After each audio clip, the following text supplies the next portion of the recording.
Hello friends. चला तर आपण जो काही चॅप्टर सुरू केला होता आरोग्य आणि रोग या चॅप्टरवरचे क्वेश्चन आणि आन्सर आपण बघणार आहोत. कारण की आपण मागच्या लेक्चरमध्ये काहीतरी 20 क्वेश्चन वगैरे घेतले होते. या लेक्चरमध्ये आपण त्या पुढचे जे काही क्वेश्चन्स आहेत तर ते घेणार आहोत.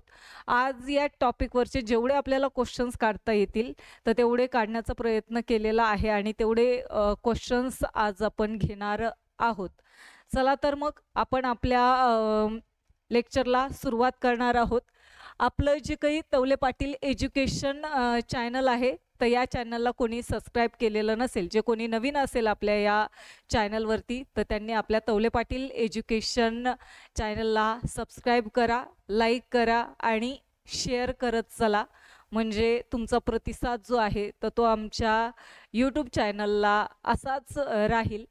चला तर मग आपण आपल्या या लेक्चरला सुरुवात करणार आहोत. यापुढे आपल्याला पहिला जो क्वेश्चन आलेला आहे आपल्या समोर तर तो पहा काय सांगितलेला आहे.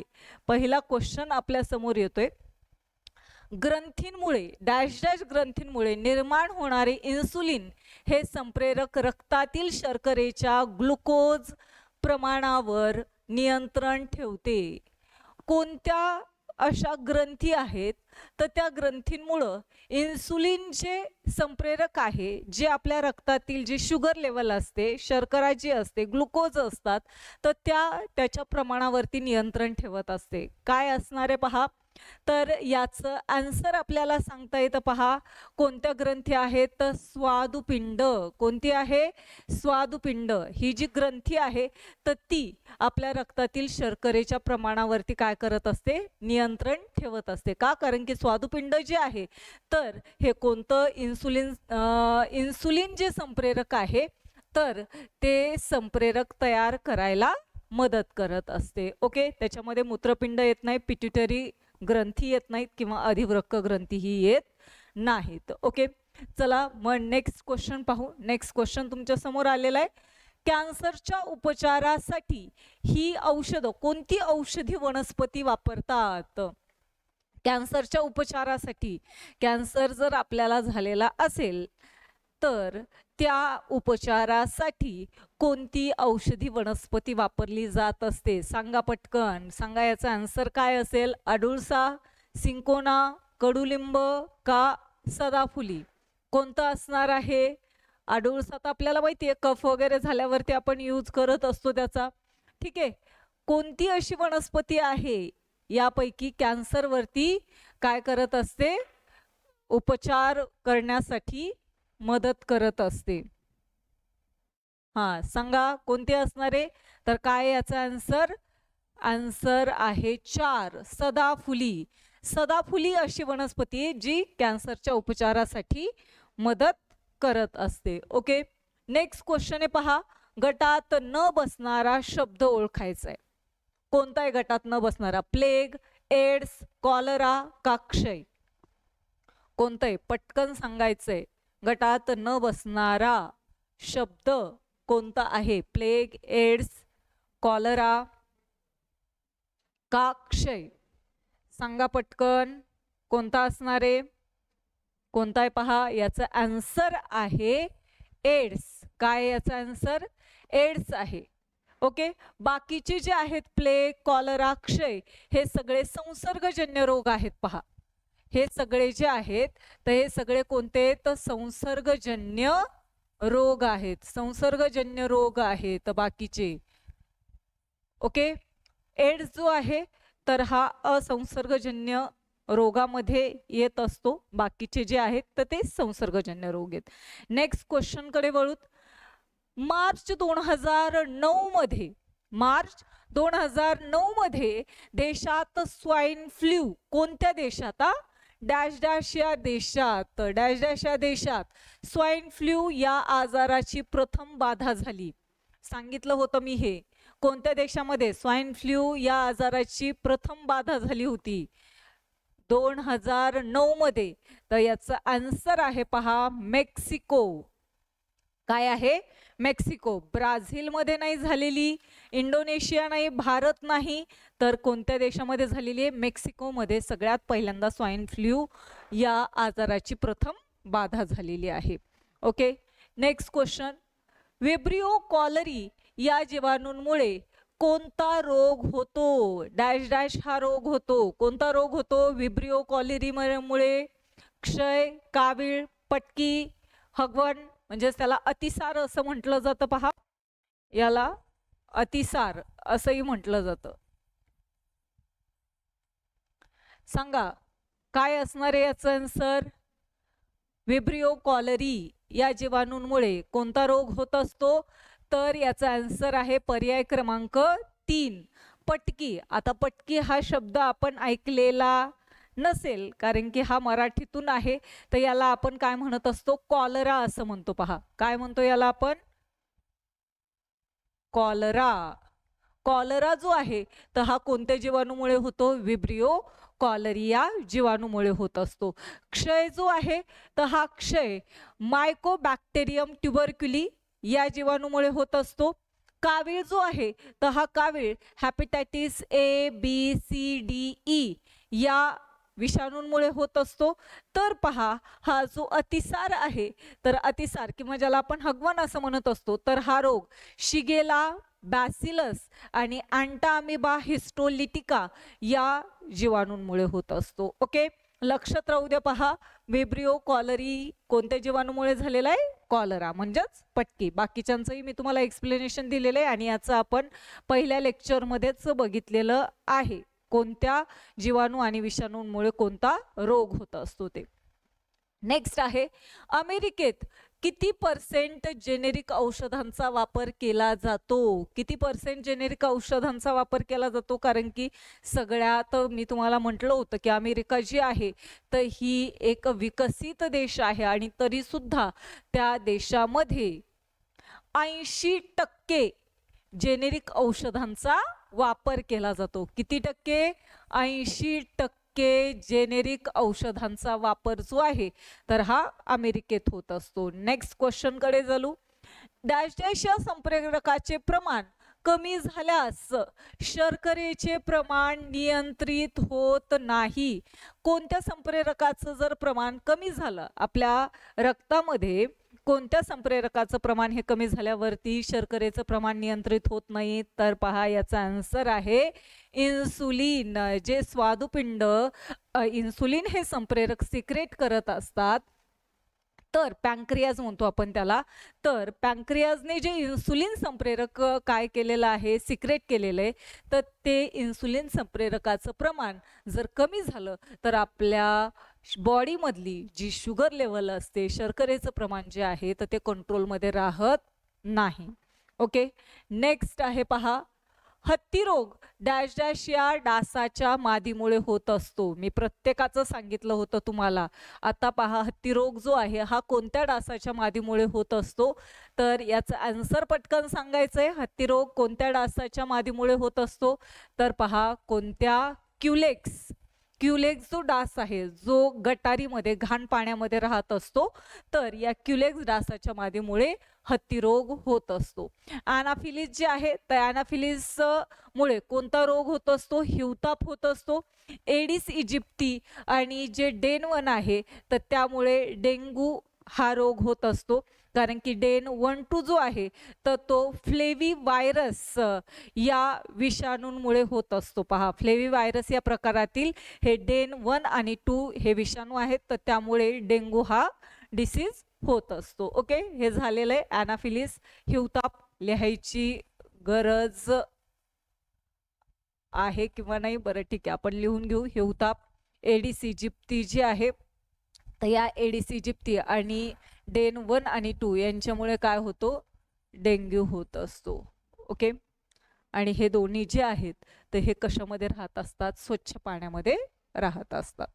ओके, नेक्स्ट पहा, डॅश डॅश हा रोग इन्फ्लुएन्झा ए या विषाणूमुळे होत असतो. कोणता रोग इन्फ्लुएन्झा ए या विषाणूमुळे होत असतो? सांगा पटकन, कोणता रोग आहे? इन्फ्लुएन्झा ए, तर तर याचं आन्सर आहे पहा स्वाईन फ्ल्यू. कारण की हिवताप आत्ताच पाहिलं आपण, हिवताप जे आहे ॲनाफिलीज डासामुळे होतो. डेंग्यू पण एडिस इजिप्ती या डासामुळे होत असतो. एड्स तर डासामुळे वगैरे होत नाही, हा HIV विषाणू आहे. तर HIV विषाणूमुळे एड्स होत असतो. मग राहिलं काय आपल्याकडे स्वाईन फ्ल्यू, तर तो कशामुळे होतो? इन्फ्लुएन्झा ए या विषाणूमुळे होत असतो. ओके, नेक्स्ट पहा, डॅश डॅश या रोगाला जलसंत्रास असेही म्हटलं जातं. कोणत्या रोगाला जलसंत्रास म्हणजे हायड्रोफोबिया म्हणतो, जलद्वेष, त्यामधलं एक प्रमुख लक्षण आहे हायड्रोफोबिया, जलद्वेष. आणि त्याच रोगाला आपण काय म्हणतो? जलसंत्रास असं म्हणत असतो. सांगितलं होतं मी. तर कोणता रोग आहे? क्षय आहे का? नाही. स्वाईन फ्ल्यू नाही. डेंग्यू नाही. तर कोणता आहे? रेबीज. रेबीज हा डिसीज असा आहे ज्याला काय म्हटलं जातं? जलसंत्रास असंही म्हटलं जात असतं. नेक्स्ट क्वेश्चन आहे, जागतिक मधुमेह दिन कोणत्या दिवशी साजरा केला जातो?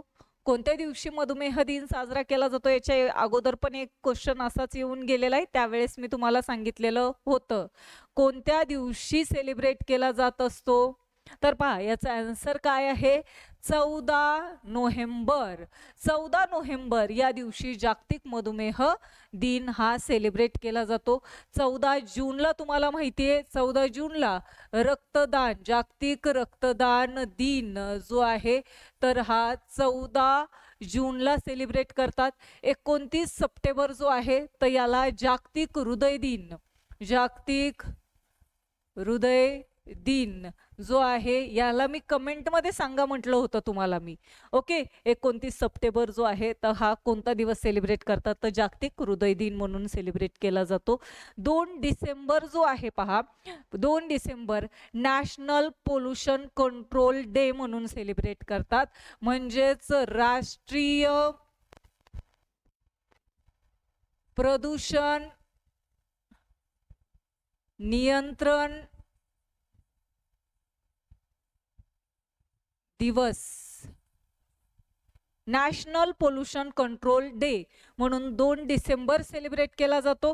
याचबरोबर 1 डिसेंबर जो आहे पहा, 1 डिसेंबर आपल्याला माहिती आहे जागतिक एड्स दिन म्हणून सेलिब्रेट केला जातो. जागतिक एड्स दिन म्हणून 1 डिसेंबर हा सेलिब्रेट केला जात असतो. ओके, हे आहे तर दिवसांचं. 14 नोव्हेंबर तर जागतिक मधुमेह दिन आहे.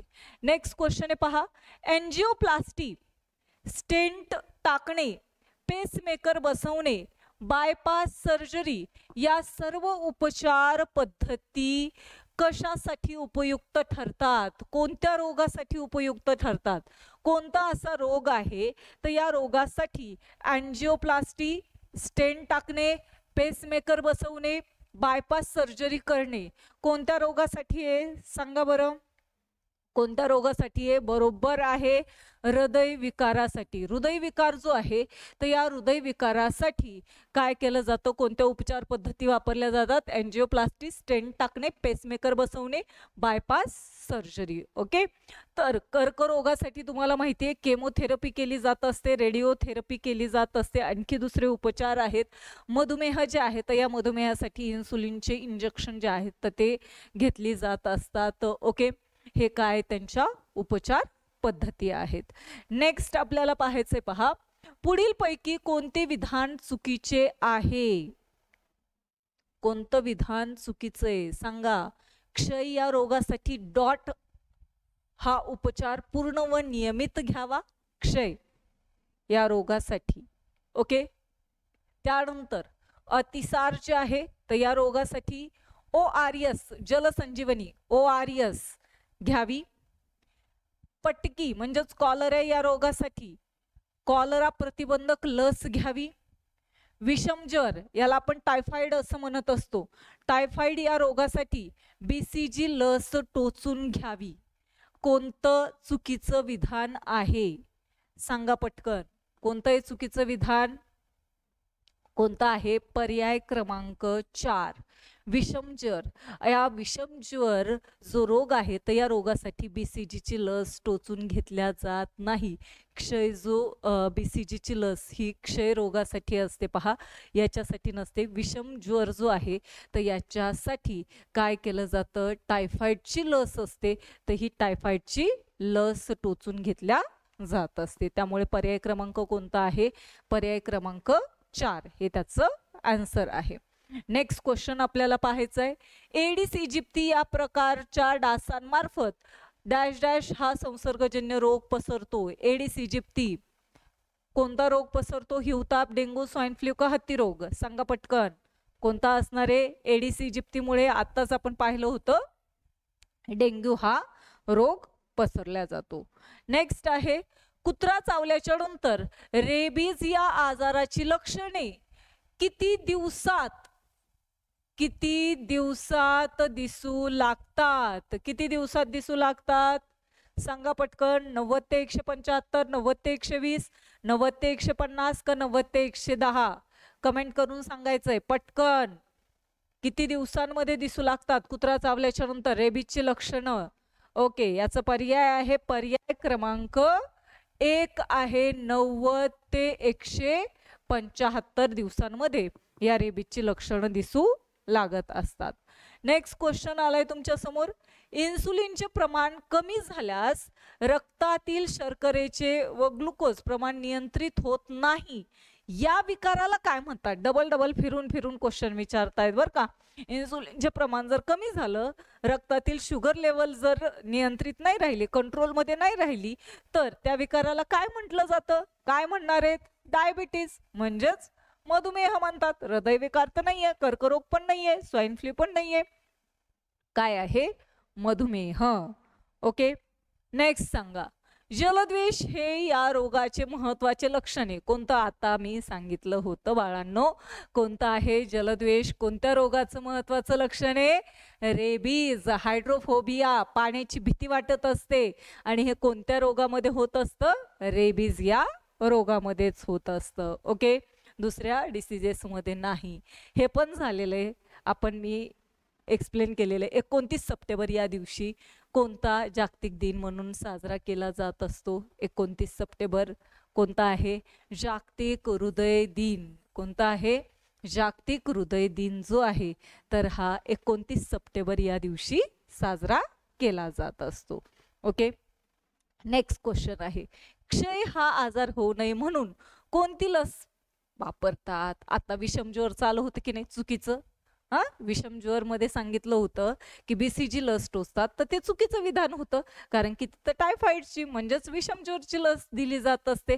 आणि मग या क्षय या आजार होऊ नये म्हणून कोणती लस दिली जात असणार आहे, बरोबर आहे, कोणती आहे, BCG ची लस दिली जाते क्षय रोग होऊ नये म्हणून. ओके, नेक्स्ट क्वेश्चन आहे, रक्तातील डॅश डॅश प्रमाण कमी झाल्यामुळे शरीरांतर्गत रक्तस्राव होतो.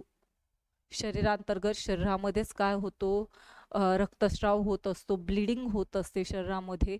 तर हे कशाचं प्रमाण कमी झाल्यामुळे होत असतं, रक्तातील कशाचं प्रमाण, लोहाचं, रक्तबिंबिका म्हणजे प्लेटलेट्स, का B12चं, का व्हिटॅमिन Dचं, कशाचं आहे पहा, B12 जे आहे तर याचं प्रमाण जर कमी झालं तर शरीरांतर्गत काय होतो, रक्तस्राव होत असतं, ब्लिडिंग होत असते. ओके, यामध्ये पहा, जर लोहाचं प्रमाण जर कमी झालं तर ॲनेमिया म्हणजेच पांडुरोग होत असतो. काय होतो, पांडुरोग होत असतो, त्याला आपण इंग्लिशमध्ये ॲनेमिया असं म्हणत असतो. जे प्लेटलेट्स असतात म्हणजे रक्तबिंबिका जे आहेत तर ते कशामध्ये मदत करत असतात, help in a blood clotting, म्हणजे आपलं जे रक्त आहे तर हे रक्त गोठण्यासाठी कोण मदत करत असतात, प्लेटलेट्स मदत करत असतात. आणि प्लेटलेट जर कमी झालं तर आपले ब्लड क्लॉटिंग हे कमी प्रमाणामध्ये होईल, कारण की दुसरे पण असतात याच्यासाठी, ज्या सेल्स आहेत त्या ब्लड क्लॉटिंगसाठी मदत करत असतात. तर रक्तबिंबिका जे आहे म्हणजेच प्लेटलेट जे आहेत तर हे कशासाठी मदत करत असतात, म्हणजेच हेल्प कशासाठी करत असतात, help in blood blood clotting होण्यासाठी. ओके. आणि विटॅमिन डी जे आहे तर या विटॅमिन डी मुळे रिकेट्स होत असतो, म्हणजे मुडदूस हा रोग होत असतो. मुडदूस म्हणजे आपले जे हाडं असतात तर ते कमकुवत होत असतात विटॅमिन डी आपल्याला नाही मिळालं तर. आणि तुम्हाला माहिती आहे विटॅमिन डी जे आहे, आपण कशामध्ये, कोवळ्या उन्हामध्ये जर आपण उभं राहिलो तर आपल्याला विटॅमिन डी हे मिळून जात असतं. ओके. नेक्स्ट पहा, 41वा क्वेश्चन आहे, एका वर्षात 4दा रक्तदान केल्यास किती रुग्णांचे प्राण वाचवता येतात? जर आपण एका वर्षामध्ये 4 वेळा जर काय केलं, रक्तदान जर केलं तर आपण किती रुग्णांचं प्राण वाचवू शकतो? 4, 6, 12 का 8? किती रुग्णांचं वाचू शकतो? 12. किती रुग्णांचं? 12 रुग्णांचं काय करू शकतो? प्राण हे वाचू शकतो. कारण की आपल्या ज्या ब्लड सेल्स असतात तर त्याच्यामध्ये RBCs असतात, म्हणजे रेड ब्लड सेल्स असतात, व्हाईट ब्लड सेल्स असतात, प्लेटलेट्स असतात. ओके. मग ज्या व्यक्तींना रेड ब्लड सेल्सची आवश्यकता आहे ते रेड ब्लड सेल्स त्यांना दिले जातात, ज्यांना व्हाईट ब्लड सेल्सची आवश्यकता आहे त्यांना व्हाईट ब्लड सेल्स दिले जातात, ज्यांना प्लेटलेटची आवश्यकता आहे त्यांना प्लेटलेट दिले जात असतात. ओके. मग हे अशा प्रकारे आपण जर वर्षभरामध्ये काय केलं, 4दा जर रक्तदान केलं तर आपण 12 व्यक्तींचं काय करू शकतो? जीवन वाचवू शकतो. ओके. नेक्स्ट आहे पहा, हृदयरोगावर प्राथमिक उपचार करताना प्रथम कोणत्या क्रमांकावरती रुग्णवाहिकेसाठी फोन करावा? कोणत्या क्रमांकावरती करायला पाहिजे रुग्णवाहिकेसाठी? सांगा, कोणत्या याच्यासाठी? बरोबर आहे, कोणत्या याच्यावरती? 108 नंबरवरती. 108 या नंबर क्रमांकावरती तुम्ही जर फोन केला तर हृदय रोगावरती प्राथमिक उपचार आपल्याला मिळू शकतो. 108 किंवा आणखी एक आहे 112. ओके. याला आपण आपत्कालीन वैद्यकीय सेवा असंही म्हटलं जातं. आपत्कालीन वैद्यकीय सेवाचा जो नंबर आहे तो 108 आहे आणि 112 पण डायल केला जात असतो. 100 नंबर तुम्हाला सगळ्यांनाच माहिती आहे. कोणाचा आहे तो? पोलीसचा आहे. 101 जो आहे तर हा 101 कशाचा आहे? फायर ब्रिगेडचा आहे. कशाचा आहे? Fire brigade. फायर ब्रिगेडचा नंबर आहे. 104 जो नंबर आहे पहा तर हा 104 नंबर वैद्यकीय सल्ला सेवा. कशासाठी? वैद्यकीय, आपल्याला जर मेडिकल हेल्प पाहिजे असेल, वैद्यकीय सल्ला कन्सल्टेशन आपल्याला घ्यायचं असेल तर त्याच्यासाठी आपल्याला 104 नंबर जो आहे तर तो डायल करावा लागत असतो. त्यानंतर पहा, यामध्येच 102 नंबर जो आहे तर हा कशासाठी आहे? ॲम्ब्युलन्ससाठी यूज केला जातो 102 नंबर, हे तुम्हाला माहिती आहे. त्यानंतर आणखी आहे 1098. 1098 जो आहे तर हा जो नंबर आहे तर तो चाइल्ड हेल्पलाईन म्हणून यूज केला जातो. कशासाठी? चाइल्ड हेल्पलाईन म्हणून कोणता नंबर घेतला जातो? 1098 हा नंबर घेतला जातो. हे व्यवस्थित लक्षात राहू द्या. ओके. नेक्स्ट क्वेश्चन आहे पहा तुमच्या समोर, पुढे घेऊन येतोय. पहा काय सांगितलंय, खालीलपैकी कोणत्या रोगासाठी लसी उपलब्ध आहेत? कोणत्या रोगासाठी लसी उपलब्ध आहेत? पटकन कमेंट करून सांगू शकता तुम्ही. ओके. झालेलं आहे आपलं हे, त्यामुळे पटपट आन्सर देता आले पाहिजेत. अभ्यास आपल्याला जर याच्यासाठी विचार करावा लागत असेल तर आपला अभ्यास कुठंतरी कमी पडतोय, आपले प्रयत्न कुठंतरी आपण कमी करतोय, हे लक्षात घेऊन आपण तेवढा अभ्यास करायचा आहे. कारण की अशा गोष्टींसाठी वेळ लावायचं म्हटल्यावरती हे चुकीचं आहे. त्यामुळे थोडासा आपण प्रयत्न करायचा, अभ्यास करायचा आहे व्यवस्थित मन लावून. तर याचा आन्सर आहे पहा, वरील पैकी सर्व. क्षयरोगासाठी पण BCGची लस आहे, हॅपेटायटिस साठी पण हॅपेटायटिसची लस आहेत पहा, डॉट वगैरे. कॉलरासाठी पण कॉलराची लस आहे. ओके. म्हणजे सगळ्यांसाठी काय आहेत? वरील सर्वांसाठी या लसी उपलब्ध आहेत. ओके.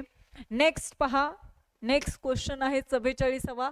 पावसाळ्यात पाणी उकळून प्यायल्याने, पावसाळ्यात काय, पावसाळ्यात पाणी उकळून प्यायल्याने खालीलपैकी कोणत्या रोगापासून बचाव होऊ शकतो? कोणत्या रोगापासून? क्षय, मलेरिया, हगवण, यालाच अतिसार असं म्हणत असतो. हे जरा वाचायला तुम्हाला ऐकायला बरं वाटायचं नाही, ठीक आहे. अतिसार, रेबीज. पावसाळ्यात पाणी उकळून प्यायले. आता पाणी उकळून प्यायचं म्हणलं तर बरेच रोग आपण कमी होत असतात पाणी उकळून प्यायल्यामुळे. पण पावसाळ्यात सांगितलंय पाणी उकळून प्यायल्याने खालीलपैकी कोणत्या रोगापासून बचाव होऊ शकतो? तर काय हेच मी सांगितलं. कशापासून? अतिसार. जुलाब वगैरे लागत असतात आपल्याला पावसाळ्यामध्ये. खराब वगैरे पाणी पिल्यामुळे आपल्याला जुलाब वगैरे लागण्याची शक्यता असते, अतिसार होण्याची शक्यता असते. त्यामुळे पावसाळ्यामध्ये पाणी हे उकळून पिलं जात असतं, जुलाब लागू नये म्हणून, अतिसार होऊ नये म्हणून. ओके. नेक्स्ट क्वेश्चन आहे, खालीलपैकी कोणता रोग जीवाणूजन्य आहे? कोणता रोग आहे जीवाणूजन्य? एड्स, कॉलरा, रेबीज का डेंग्यू? कोणता रोग आहे जीवाणूजन्य? हा कोणता रोग आहे सांगा, कोणता आहे? याचं पर्याय आहे क्रमांक 2, कॉलरा. हा कोणता आहे? जीवाणूजन्य रोग आहे. ओके. नेक्स्ट क्वेश्चन पाहू. डॅश डॅश या रोगाचे वर्गीकरण कालावधीनुसार केले जाते. कोणत्या रोगाचं वर्गीकरण? कालावधीनुसार. कालावधीनुसार सांगितलंय. 2 प्रकारे रोगांचं वर्गीकरण केलं जात असतं, सगळ्यांना माहिती आहे. कालावधीनुसार आणि एक आहे कारणांनुसार. मग आता याच्यामध्ये एक असा आहे जो कालावधीनुसार होत असतो आणि बाकीचे मग कारणांनुसार होत असतात, कारण रिझन्स नुसार होत असतात. तर काय आहे याचा आन्सर आहे पहा, तीव्र. तीव्र रोगाचे वर्गीकरण हे कालावधीनुसार होत असतात आणि हे बाकीचे जे आहेत अनुवंशिक, उपार्जित, संसर्गजन्य, तर हे कशानुसार होत असतात? कारणांनुसार होत असतात. कशानुसार होतात? कारणांनुसार होत असतात. ओके. चला नेक्स्ट क्वेश्चन आपण पाहणार आहोत. 47वा क्वेश्चन आहे, खालीलपैकी कोणता रोग अनुवंशिक रोग आहे? अनुवंशिक, हेरिडेटरी डिसीज कोणता आहे? कोणता आहे अनुवंशिक? कॅन्सर, मधुमेह, हृदयविकार कोणता आहे? याचं पण आन्सर तेच आहे पहा. वरील पैकी सगळे जे आहेत, कॅन्सर सुद्धा हेरिडिटीमुळे होत असतो, मधुमेह सुद्धा हेरिडिटीमुळे होतो आणि हृदयविकार सुद्धा हेरिडिटीमुळे होत असतो. त्यामुळे पर्याय क्रमांक 4 हे त्याचं आन्सर असणार आहे. त्यापुढचा प्रश्न आहे, खालीलपैकी कोणता रोग डासांमुळे होत नाही? होत नाही. हिवताप हाही डासामुळे होतो, हत्ती रोग हाही डासामुळे होत असतो, डेंग्यू हा पण डासामुळे होत असतो. मग राहिला कोणता पर्याय आपल्याकडे? पर्याय क्रमांक 4, विषम ज्वर म्हणजेच टायफॉइड जे आहे. तर हा टायफॉइड कंटिमिनेटेड फूड आणि वॉटर, दूषित अन्न आणि पाण्यामुळे आपल्याला टायफॉइड हा डिसीज होत असतो आणि बाकीचे जे आहेत ते कशामुळे होत असतात? डासांमुळे होत असतात. ओके. नेक्स्ट क्वेश्चन आहे 49वा क्वेश्चन आहे पहा, हा डॅश डॅश हा विषाणूजन्य रोग नाही. विषाणूंमुळे होत नाही. हा कोणता रोग आहे? एड्स, कांजण्या, डेंगू का क्षय? विषाणूंमुळे होत नाही. कोणता आहे? याचा आन्सर आहे पहा, डेंग्यू. डेंग्यू जो विषाणूजन्य, सॉरी डेंग्यू नाहीये याचा आन्सर, कारण की डेंग्यू तर डासांमार्फत होतो. हायलाइट. काय आहे? क्षय. काय आहे? क्षय. हा जो डिसीज आहे तर तो कसा आहे? विषाणूजन्य आहे. नेक्स्ट आहे लास्ट, आपल्याला या चॅप्टरचा लास्ट क्वेश्चन पाहायचा आहे. आपण 50 क्वेश्चन घेतलेले आहेत पहा एका चॅप्टर वरती, जास्तीत जास्त घेण्याचा प्रयत्न केलेला आहे. लास्ट क्वेश्चन आपल्या समोर येतोय, खालीलपैकी कोणता रोग संसर्गजन्य नाही? संसर्गजन्य नाहीये. इन्फेक्शियस डिसीज नाहीये. कोणता नाहीये? सर्दी. सर्दी तर इन्फेक्शियस आहे, संसर्गजन्य. डेंगू, मधुमेह, रेबीज कोणता नाही? कोणता नाहीये इन्फेक्शियस? कोणता नाहीये? डायबिटीज म्हणजे मधुमेह हा जो आहे तर हा संसर्गजन्य नाही. ठीक आहे, हा असंसर्गजन्यामध्ये येत असतो. ओके, आपल्या या ठिकाणी जे काही आपले क्वेश्चन्स आहेत तर हे क्वेश्चन आपले संपलेली आहेत. आपण जेवढे आपल्याला या दुसऱ्या चॅप्टरवरती क्वेश्चन काढता येतात तेवढे काढण्याचा प्रयत्न केलेला आहे. यावरचे जे काही आणखी जर क्वेश्चन आपल्याला काढता आले तर ते काढण्याचा प्रयत्न करू. पण आता आपण नेक्स्ट चॅप्टर पाहणार आहोत. जर कोणता क्वेश्चनची अडचण वगैरे असेल, तुम्हाला समजलेलं नसेल तर ते मला कमेंट करून टाकू शकतात. या ठिकाणी आपला जो सेकंड चॅप्टर आपण सुरू केला होता तर तो आपण या ठिकाणी संपवलेला आहे. आपल्या तवले पाटील एज्युकेशन या चॅनलला जर कोणी नवीन असेल या चॅनलवरती तर आपल्या या चॅनलला सबस्क्राईब करा, बेल आयकॉन दाबायला विसरू नका आणि लाईक करा आणि शेअर करा. आपण या ठिकाणी थांबतोय.